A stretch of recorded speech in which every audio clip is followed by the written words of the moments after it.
یہ صورت بڑی بابرکت ہے۔ اس کی فضیلت کے بارے میں ارشادات یہ ہیں۔ حدیث نمبر 1، بہقی نے شعب الایمان میں ابن مسعود رضی اللہ تعالیٰ عنہ نے روایت کی ہے کہ میں نے رسول اللہ صلی اللہ علیہ وسلم سے سنا کہ جو آدمی ہر رات کو سورۃ واقعہ پڑھے گا تو اسے بھی فاقہ نہ ہوگا۔ حدیث نمبر 2، حضرت عبداللہ بن مسعود رضی اللہ تعالیٰ عنہ سے روایت ہے کہ میں نے رسول صلی اللہ علیہ وسلم سے سنا کہ جو آدمی ہر رات سورۃ الواقعہ پڑھے گا تو اسے کبھی فاقہ نہ ہوگا۔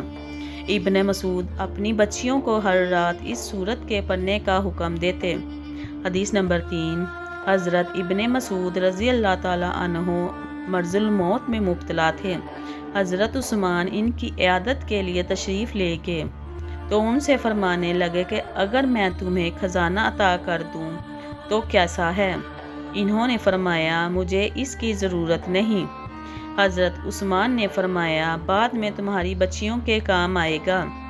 حضرت ابن مسعود نے کہا کہ تم میری بچیوں کے متعلق فقر و فاقہ سے ڈرتے ہو؟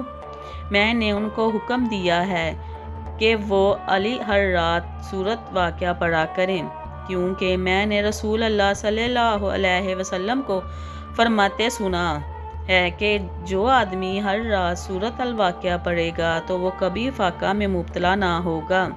حدیث نمبر 4، حضرت ابن مردودیہ نے حضرت ان سے روایت کی ہے کہ رسول اللہ صلی اللہ علیہ وسلم نے فرمایا ہے کہ اپنی عورتوں کو سورۃ واقعہ پڑھاؤ، کیونکہ یہ سورت تو نگری اور مالدار کی صورت ہے۔